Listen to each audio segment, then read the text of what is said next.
A genre is like an umbrella under which movies might be categorized according to their subject matter.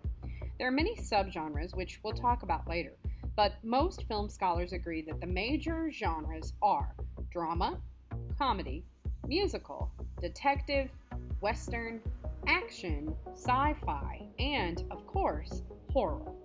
Know that when we discuss horror, we're talking about the classic version of the genre, which I'll make sure you know the difference when we get further into this video. Genres are defined by 5 major factors: plot, setting, characters, form, and iconography. So let's break these down. In terms of genre, plot refers to the narrative structure and common details in the story.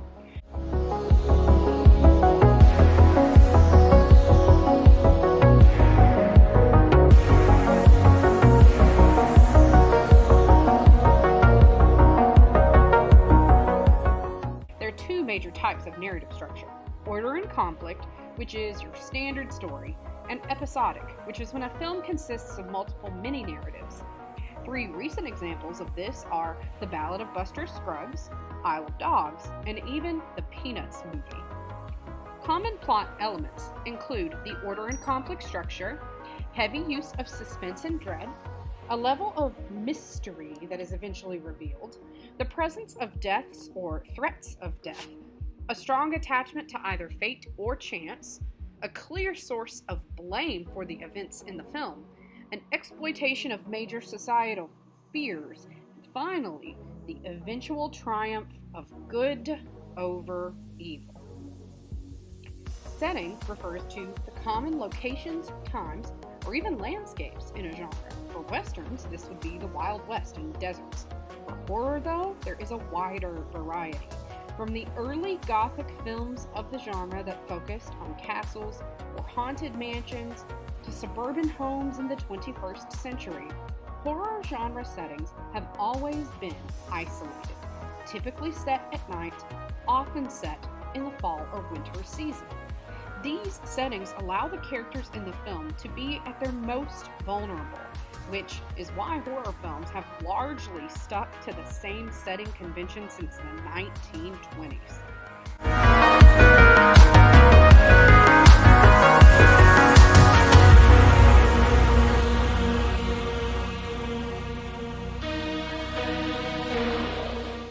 Now, let's talk about characters. This refers to the stereotypical figures you commonly see in horror films.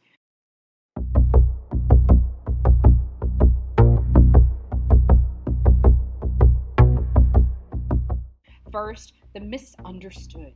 This character is a villain that you sympathize with, someone who might commit violent acts, but who's been so rejected by society that you feel sorry for them.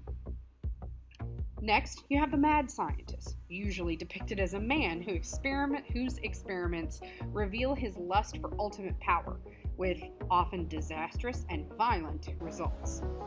Then, you have the vampire, a mythological bloodsucker, who is usually a merciless villain, like Dracula.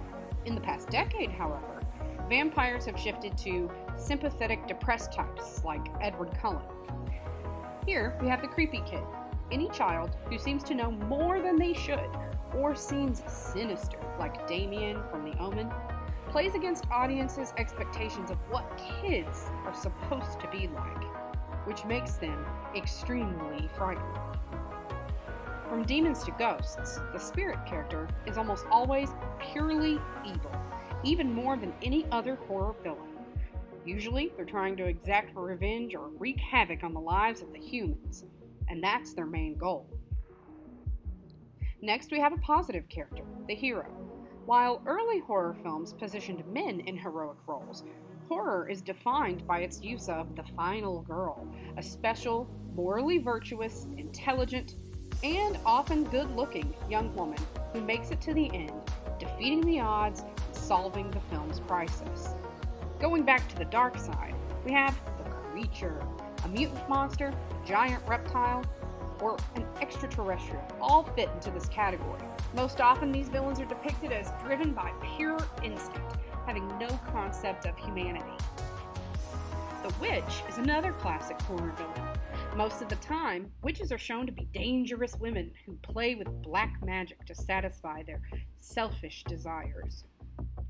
Now, we have the expert figure, a minor character in the film who knows way more about whatever mysterious phenomenon is victimizing the main characters than they do. He or she usually warns the main character or even provides help, like the medium Zelda in Poltergeist. And finally, we have the psychopath. This character is almost always a white male with a traumatic or violent past whose intelligence and lack of empathy allow them to easily manipulate people, usually so they can violently torture and murder them.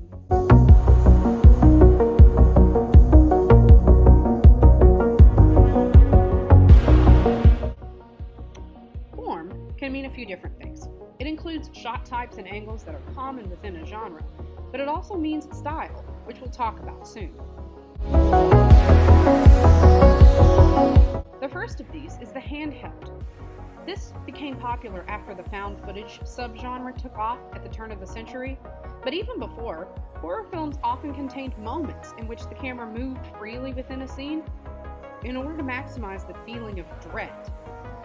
We have the use of aerial and high angles.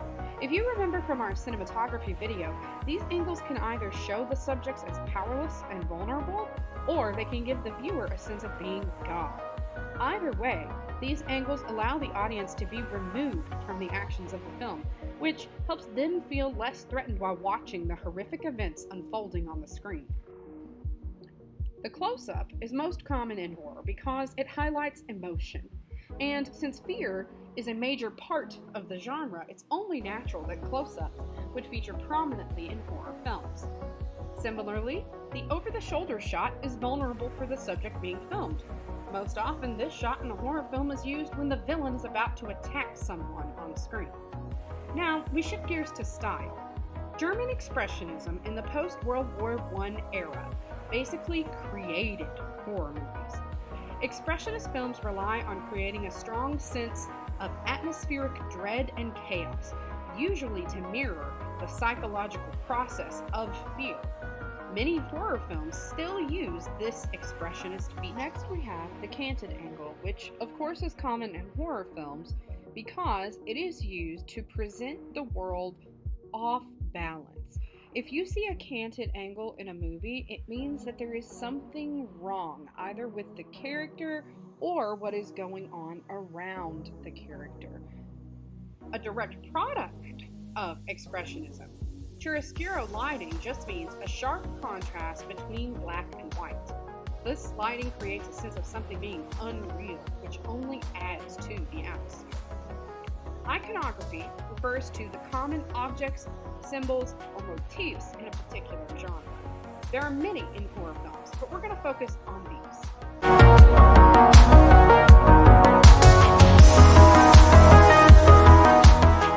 Religion features heavily in horror films because Christianity has played a huge role in Western society. Since movies developed in Western society, it makes sense that many horror films would include religious elements and fears. The Exorcist really catapulted this trope to the extreme, but crosses, priests, and churches have always featured heavily in the genre.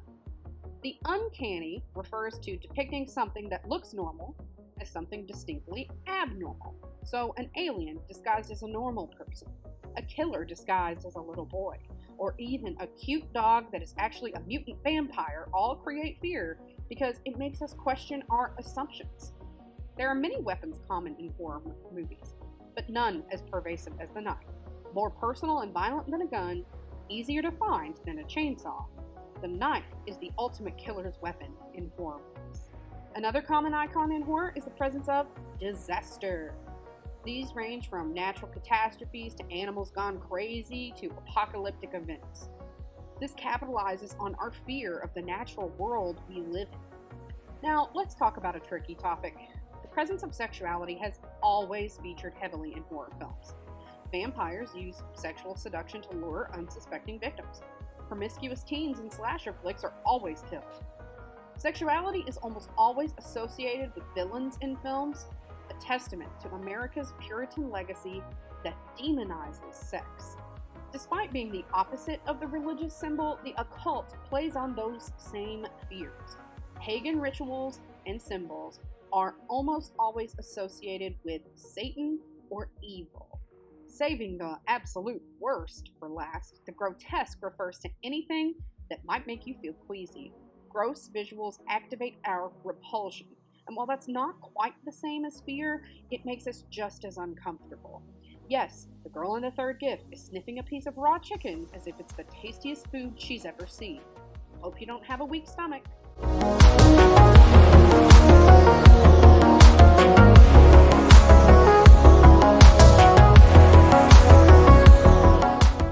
Primitive films in the genre are responsible for creating the conventions and norms of that genre because they're the pioneers.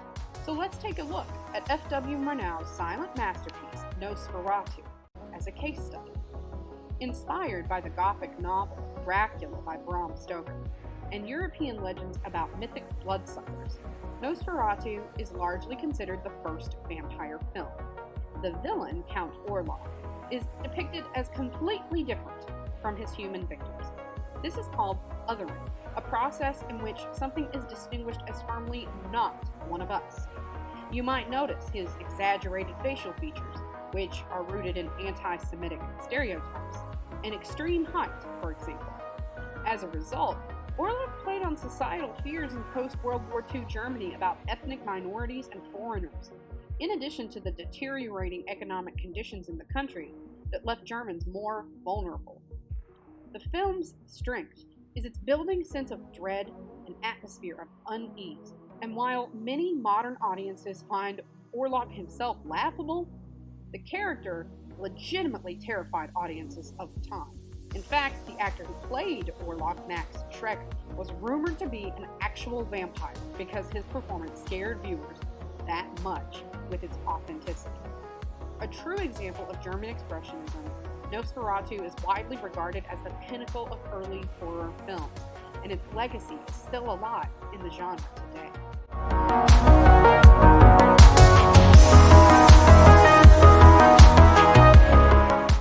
Classic stage films are those that most strictly adhere to the conventions established by the end of the primitive stage.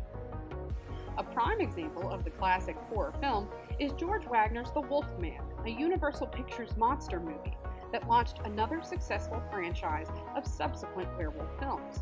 Featuring horror titans Lon Chaney and Bela Lugosi, the film draws from folktales and legends to show an ordinary man's transformation into a monster. The title character's condition is depicted as an ancient curse for which there is no cure, a fact told to him by a mystical gypsy woman whose own son is the werewolf that transmitted the curse. The rest of the film shows our Wolfman on a quest to escape his fate before he loses everything he holds dear. Symbols like the moon are overt and heavy-handed. Unlike Count Orlok, the Wolfman is a misunderstood, tortured figure for whom the audience feels pity. He can't control himself or his villainy, and this psychological aspect is a staple of classic horror films. Despite our sympathy for him, the Wolfman is eventually defeated by the forces of good, and peace is restored to the town in which chaos reigned. This narrative arc would dominate mainstream horror films for the next 2 decades. Once a genre has been around a while, filmmakers start to create parodies. While most of us are familiar with the Scary Movie franchise, horror parodies actually have much earlier roots. One of the first major horror parodies, Roger Corman's Little Shop of Horrors, used elements from a horror film to create a farcical comedy. To achieve this, the film uses wisecracks and physical comedy to showcase its comedic slant. The protagonist, Sidney, is best described as a buffoon and an accidental bad guy, whose antics lead him to feed townspeople to his man-eating plant, named Audrey Jr. after his girlfriend. The real villain, Audrey Jr. is a ridiculously oversized potted plant with a strong resemblance to the piranhas in Nintendo's Mario games, who demands Sidney to feed her with human flesh. Sidney reluctantly obliges until things have spiraled out of control. The exaggerated aspects from classic horror make this film silly rather than scary, and by the time other plants blossom to reveal the faces of the human victims Audrey Jr. has consumed, it's clear that we are meant to laugh at Sidney and his stupid choices. We even laugh when Sidney feeds himself to his killer plant. The film kicked off horror parody as its own subgenre, and it was remade as a musical in the 1980s. Finally, we have the fourth stage. Revisionist films take the classic conventions of a genre and subvert or deliberately go against them in order to rewrite the narrative. One stellar example of this is Night of the Living Dead, George Romero's revolutionary zombie flick that spurned both a franchise and an entire subgenre of its own. Unlike traditional movie monsters, the ghouls in Night of the Living Dead look like average people who just so happen to want to eat you. Their slow, trance-like movements also buck horror film traditions. Unlike the agile Wolfman, the zombie is clumsy and messy. Beyond the monsters themselves, the storyline bucks tradition by positioning a traditional other as the hero. Finn is an African-American man who is the only member of the group with the intelligence and strength to fend off the ghouls. He is the last survivor as the National Guard encroaches on the farmhouse where Ben waits out the crisis alone. Believing more ghouls are there to attack, Ben peers out the window with his rifle first, a move that prompts a spooked guardsman to shoot and kill our hero. This unhappy ending totally goes against horror conventions, since good is always supposed to triumph over evil. Instead, Ben dies, even though he is the hero, creating a social commentary about the dangers of the police state. This liberal social commentary is also contrary to horror tradition, since classic films often confirm societal norms with conservative messages. Don't be alone at night. Don't trust strangers. Don't be promiscuous. Ben's lack of a hero's ending refuses to comfort viewers, cementing the film's status as a revisionist gem. Underneath that horror umbrella, subgenres have developed over time, while there are many subgenres, here are the top 7 horror subgenres. Monster films are your classic Godzilla, King Kong, even kaiju from Pacific Rim stories where an otherworldly beast ravages a city. One of the 2 largest horror categories, supernatural films, center around hauntings, demonic possessions, or supernatural forces that terrorize humans in some form or fashion. Kicked off by Halloween in the late 70s, slasher flicks are those in which a mysterious killer or group of killers goes on a murder spree in suburbia, usually against teens and young adults. Alien films are self-explanatory. Extraterrestrials from outer space usually come to Earth and create chaos. Sci-fi horror hybrids generally fall into this subgenre. Body horror, and its particularly gruesome little sister, torture porn, relies on shock and disgust to create fear.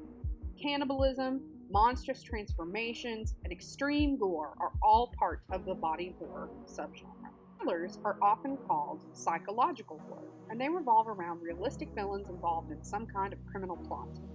If it seems kinda like a horror movie, but kinda not, then it's probably a thriller. Finally, you have the disaster film.